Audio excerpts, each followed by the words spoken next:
It's your boy T-VOKALZ the host. Hey, y'all. It's your favorite girl in the world. I am DORIAN Ford. What's up, y'all? What's up? What it do, man? So listen, y'all. You already know when you see us. Yep. We got somebody fine. Come on. We got somebody that you need to. Oh, we got somebody fine. We got somebody fine. We got somebody fine. You know, you already know how we turn up real quick. And the turn up for this guy is absolutely perfect. Why? Because he is the turn up king. You know, DJs are very important, although they are very underrated. You said it. We're going to start there because when I tell you, if the DJ don't have me crunk, I said crunk. Ooh, Lord, they told my age. Oh, wow. They told Little Johnny East Side Boys. What? Okay. But listen, guys, we wouldn't know any of those songs. Yep. We would not be jammed out. We would not have the A Baby from the window to the wall. You would not have that club party experience without the DJ. So I'm super excited about this episode of Culturally Connected because we have the opportunity. I don't think we've ever really sat down and had a heart-to-heart with a DJ before. So I'm super excited that this guy is our first DJ. He is super amazing, and I absolutely adore him. I had the first time to experience you at actually a professional event. Wow. It was Headshots and Mimosas. It was a business networking event. I was hosting the event. It was put on by my good friend, brother Craig. He's from Shreveport, but y'all know him from Craig Events. He does all the things at Grambling. But I saw you at that event, right? And so I got my professional attire on. I am talking to the people about being professional. I am talking to the people about walking into any corporate room, owning the room, taking the room, and then this fella comes in, bop, bop, bop, bop, bop. And I was still trying to talk professionally and encourage people at the Headshots and Mimosa to stay professional when they go into these environments. And I just felt my neck started doing this, and then my legs started tapping, and my shoulders started moving. Your natural habitat. Because DJ Noodles will make you lose your noodles, guys. Come on. DJ Noodles will have you losing your noodles. And I'm telling you, we were wrapping it up, but it just flowed effortlessly, right? And so it took us to the next part of the event, which was the mixer. Right. And it was perfect because although we were jammed out, it was still the perfect tone for us to be able to vibe around and talk to people about their business and things of that sort. So whether it's from the professional environment, then I had the opportunity to have you at my Christmas festival downtown. Yes. So very, very family friendly. I was doing other stuff, moving around way too much, and DJ Noodles took over the environment, right? I was doing a million different things, what most event planners do, but he was able to, he saw it was a whole bunch of kids, so he tapped right into the stuff that the kids were, so I didn't even have to worry with the kids running around because he was entertaining him, and I didn't have to go tell him what to do. So, which is important. It's so important. I said all that to say, y'all, DJs are important. They save the event. They make DJs matter. Put that on the shirt. DJs matter. Please. Come on. DJs matter. And I love you so much because it's an experience. I have experienced so many people who are not and does not understand the artistry of DJing. There is an art to DJing. Anyone can go press play and shuffle. We had an experience with a DJ. That's why you tap your finger. Don't talk noise. I know what you're about to say, but we ain't going to go there. Because I booked a DJ outside of him at one of my events, and he was disappointed. Disappointing. But DJs are super important. Stop. You play too much. But DJs are important because, like I said, they can make or they can break your event. So tell me, how did you get into DJing? Well, funny enough, I never wanted to be a DJ. That's like the number one thing I tell people. I never wanted to DJ. So how I got into DJ was, I'm from Shreveport, Bossier City, where, you know, like you said earlier, the A Bay Bay movement. And I remember being a kid just watching it on BET on 106 and Park. Just, you know, that's my city. That's our dance. That's me. That's us. And so I was always a dancer. So I grew up in Christian Dance Academy, which is here in Shreveport. Come on. I did ballet, tap, and jazz. And so I always was always around music in some way, but I never wanted to be like the DJ or like a hype man. So I get to college, and one of my buddies had a house, and we started throwing house parties. So then I became a promoter. So I was first I started off as a promoter. Then I became the MC because at the parties, the DJ or whoever was on the aux, you know, just be playing songs. But I'm like, man, we got to get the crowd hyped. So we had one of them little like plug-in microphones. So I'm over there like, yeah, y'all, we ain't going to class tomorrow. It's Tuesday, whatever. Tuesday. And so in college, everybody knew me as MC Noodles or, you know, Noodles or whatever. And then plus I joined Alpha, so I was, you know, throwing parties with the Alphas and all that. And then COVID happened. And funny story during COVID was I was looking for a piano because I was like, man, they said we finna be down for like a month. You know, let me look for a piano. So I was in New Orleans. I was living in New Orleans, and I needed something to do. So I went to the pawn shop, and they were like, we ain't got no pianos, but we got this little DJ board, which is the same board over there. So I've had that board since I started. So that's my pride and joy right there. Bought it, took it home, and I fell in love with DJing literally that night with 5 songs that I just had on my laptop at the time and just fell in love with it. And today is what it is today, 5 years later. DJing wise, now I've been in the entertainment business for about 12 years, but actually DJing is since COVID of March 15th, which is the day of my birthday, is the day I started DJing. So where DJ Noodles come from? So my name has always been Noodles. So I went to Benton High School, grew up in Shreveport, but then moved over to Bossier, went to Benton High School, and one of my coaches one day was like, we're gonna call you Noodles. And he was one of those coaches where, like, if he gave you a nickname, you was special. Mind you, I was the equipment manager. So I wasn't the star athlete. I was a water boy. I'm thinking, because I was trying to get with athlete Right, with I Noodles. I was going to ask him, like, okay, he's what so slippery. Right. Get it out of there. I never was like the athletic kid. Gotcha. I played sports. Like I said, I danced. I was in theater as well. And so I guess one day I was doing something on the field or whatever, and my coach was like, well, we're going to call you Noodles. And then it's been part of my name since, what, 4th grade, I want to say. So I always was called Noodles. And so when I became MC, I was like, well, I'm just call me MC Noodles. Then when I became a DJ, I became a DJ, which now it's a brand. Like, you look at it as a nickname 18 years ago started. Now it's a brand. You know, I'm selling T-shirts now. I'm selling card details, you know. People are coming to my events looking with signs with Noodles on it. So now it's funny because everybody's like, why would you call yourself Noodles? Or why would people call you Noodles? And whole time it's just a funny nickname that started in middle school. Manifestation, bro. Right. So and now you're getting those cho-chos off of it. That's the best part of it. So you talked us through how you became a DJ and a little bit about that journey.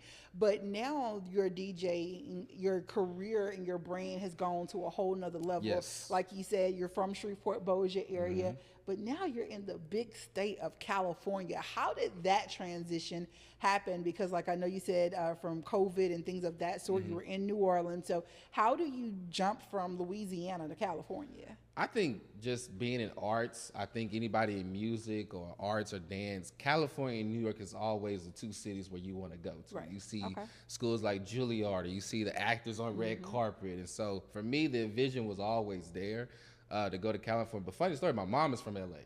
Okay. So my mom and dad, they're from, my dad's from Louisiana, DeRidder, Louisiana. My mom's from LA. And so that's how they met, military kid. And so I had like kind of some LA culture in it, but I was like, something's got to be out there for me. And I just felt like being here in Louisiana just wasn't enough for me. Like, we have a lot of great things. I think we have a lot of great things to offer. It was just, I knew if I go to California, like, it's going to take me to the next level.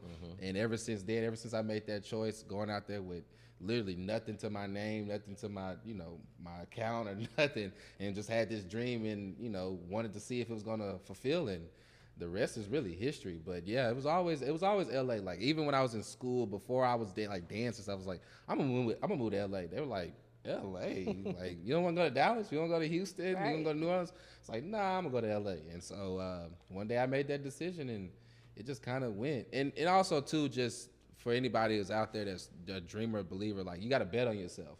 And so for me, it was like, I felt like I was already doing things in the Shreveport, Bossier area, Louisiana, Texas. And I was like, all right, if I do this here, I know I can make an impact somewhere else. Wow. And if I bet on myself.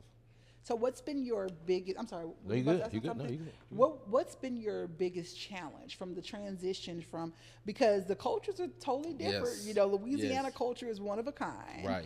We could be really good. We could be a really tough culture, but we're our own culture, right? Yeah. And I know places like LA and New York, a lot of times it's a big melting pot of people from different places, things of that sort, countries and all of that. So what's been the biggest struggle for you in that transition from Louisiana to California?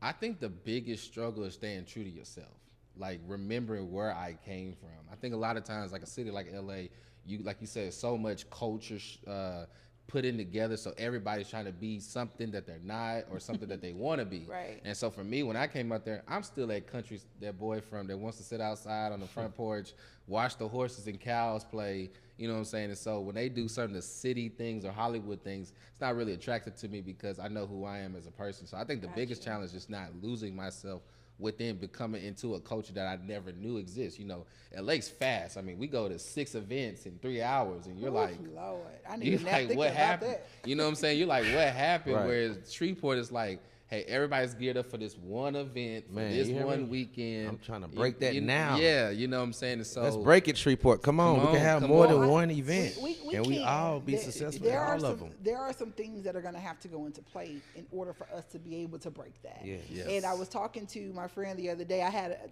on Monday or Tuesday, I had an opportunity to just go back to my old hood, and I literally sat outside under the tree talking to 2 of my friends that I grew up with, and we were having a conversation, and they were kind of comparing Shreveport and Dallas, just about like the fast pace and the opportunities and things of that sort. But it's not a fair comparison. No, it's not a fair comparison, because one of the reasons why Dallas can have 8 major events going on in one time, and all 8 of those events are eating, is because Dallas has the amount of people. Correct. They have the per capita amount of people to be able to support that. The other big thing about that is they also have money. People in Shreveport are literally still living paycheck to paycheck. So that extra $25 that I have on Friday, all I really can do is go get me a 2-for-1 daiquiri and go sit outside and chill. That's it. So we really don't have. I mean, hey, I'm talking from my experience. Right. You know what I'm saying? Not pointing at anybody else, but sometimes in Dallas they can go and spend $300 sitting at the bar and buying appetizer after appetizer. But in Shreveport, minimum wage is still $8.25. And that's I'm surprised it's that, because it was $7.25 when I left. You know what I'm saying? So it's still went up $1. So and you know, so we definitely, and as an event planner, right? We curate events and opportunities for people. Those are some of the things that I have to try and keep in mind when we want people to come out and spend their money and things of that sort. That's why I try to plan and promote around people's paycheck or extra money or whatever the case may be. Tax season. You know what I'm saying? Right. You're gonna boom out. You're gonna boom out from May to from March to May. Oh yeah, for sure. You're gonna get the people. But you know, and so in saying all of that, do you see any of those struggles in LA, like specifically in Shreveport? You see how everyone here, if anything local is going on, everybody on social media is talking about it. Like, you know, and if this person has an event, like, do you see that same type of culture in LA and other places, or does that seem to be just a Shreveport thing? No, so the problem with like a city like Los Angeles, the problem you have is everybody's competing with everybody. So that's where the issue lies. So that's the norm, and we be mad at people in Shreveport. Where we be mad when somebody had to do the same thing. Let's just say there's 30 downtown LA clubs, right? Every club is going to have a DJ in there. So now you pick which DJs or which promoters do I want to go support, because everybody in LA that got smart. We make our events for free. So that way you don't have the struggle of, which one do I want to go to? Now it's which one do I want to support? right? Do I like the DJ? Do I like the promoter? Or do I like the club? You know, now it's, I don't want to go to this club because it's too small. I don't want to go to this club because it's too big. So there's a little bit more fight than Shreveport, but it's still the same thing where just on a larger scale. If I can have one event and something bad goes wrong, now next, you know, on social media, and you think Los Angeles is small, I mean big compared to the numbers, but just the black event culture community in Los Angeles is small as heck. We all friends. Right. We all know somebody who knows somebody. And so connected. It take one person to say, oh, I hate the bottle service in there. Or, I hate the music. I hate the, and then it's, you know, so that's what I said. We're always competing with each other because it's one of those things where now it's a popularity game. You know, if you're the more popular event, of course, people are going to go to you. If you're the one that's trying to do something different outside the box, it's going to take you a little minute till you find those people who want to support you. So it's an up and down battle, but I think it's the same amongst everywhere where people just got to get behind things and just not always have something to say, because I always tell people, hey, did you play that event? Did you put that together? Do you know what it takes to do these events? You hear me? Seriously. Because it's easy to get on social media and talk bad about an event, but it ain't easy to get a permit just to get y'all in the door. You know, it's the police officers, the DJs, the vendors, and, you know, the building. You know, and so it's a lot. I tell people, give people grace sometimes when we doing certain things, especially DJs and promoters and event planners. Like, it's not going to always be pretty. So I think that's the problem. More ugly than pretty. Yeah, right. Way more. So on another scale, and this is something else that I admire about you, and I appreciate you again very much for coming and talking to us. I know we're going to let you go because you got to get back to LA.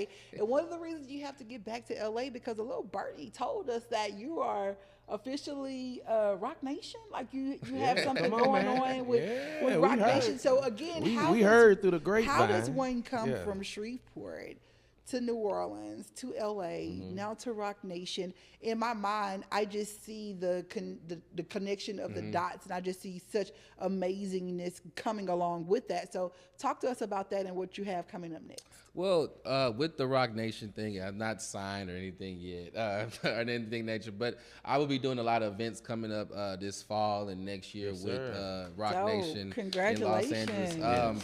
Funny story, that connection came just simply me being me. I think some of the things that I learned from Shreveport is, you know, some of my big homies is Bebe, 3 Feet, Jabberjaw, some of the great legends on the radio and throwing things in event space, and they always told me, hey, just be who you are ordained to be. That's it. You know what I'm saying? Don't try to be nobody else. Don't try to be anything. And so that's where I think I try to give a lot of people from Shreveport, Monroe, Louisiana, from the South, is that just that light of, hey, be who you want to be, and if you believe in yourself, you can do whatever you want to. But also, there's some things that you got to learn amongst us, and it's always been pretty for me. I think people see me and they're like, oh, he's doing great, he's in Los Angeles, but they didn't see the grind to it as well. They didn't see the late nights. Come on. They didn't see the no's. You know, I've been DJing for, 5 years now. There's plenty of times I didn't get paid. Plenty of times I didn't get the opportunity I was supposed to get. And so all those no's and all those hardships is what I got now with Rock Nation, and I'm working with things for Essence Festival with AT&T, and you know, and but you know what? Like I tell anybody, any DJs from Shreveport that ask me how do I do it, I just say I just outworked the next man. And when I say by that is that I'm not doing nothing special.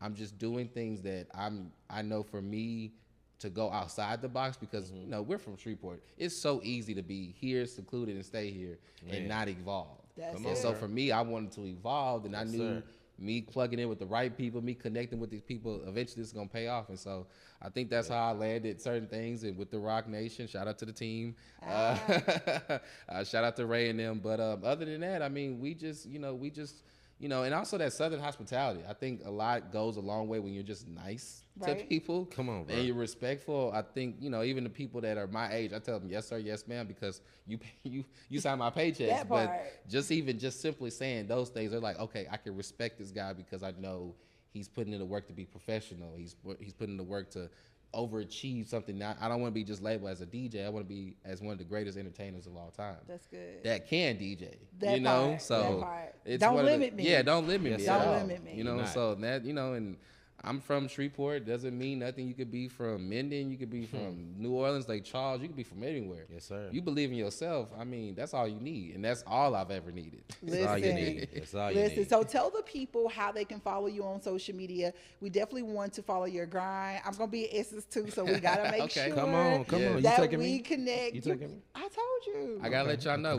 We doing something special with Larry Monroe too. So y'all down there, let me know. We got something. Yeah, well, we're there. I'm telling you now. We're there. We are there. So catch us at Essence, y'all. Catch us at Essence. But in the meantime, you can follow Noodles. Tell them where they can follow you. You can follow me on every social media platform. The Real DJ Noodles. The Real DJ Noodles. The Real. With a Z, not a S. With a Z. You can find me on all social media platforms: Twitch, TikTok, Facebook, Instagram, Snapchat, all the above. So that's where you can find me. Got some things coming up later this year. Once the contracts get signed and NDAs and all that get over, but be on the lookout and coming up with some new content. So got some YouTube specials coming. Kind of tapping back into the content space now since that's the thing now. It is, bro. Be on the lookout. Definitely gonna drop a Shreveport set too. So I'm gonna do a special Shreveport set, but it's gonna be in Los Angeles. Okay. So bringing that Shreveport culture to there. I think we should come there for that. We can set it up. We can set it up. We can set it up. We can set it up. There's make that happen. And y'all get the Flex exclusive of this, but there's an event that I am working on. They gave me this nickname since I moved out there called LA to LA, Mr. LA to LA. Love it. So I'm curating an event where we're gonna bring Louisiana culture, cuisine, everything under the sun. We're gonna bring it to Los Angeles so that way people get a taste of Louisiana, the real essence of the Southern culture. We have to be there. Oh no, we have everybody. To be. We need to bring some Shreveport artists, all that. When I tell you, and once I put it together and we get the money right and everything, trust me, it's gonna be. Man, I'm proud of you, bro. Louisiana. So proud of you, bro. So I definitely want to bring that to the city. Mr. LA to LA. Yes. Keep going and going. I love it. Yes. Well, listen, guys, we're gonna let Mr. LA go because he has to go back to LA, right? Come on, right. So thank you so much for tapping in. Thank y'all for having me. We appreciate you. Blessings and love and on everything like, that you have going. Subscribe and share. Subscribe.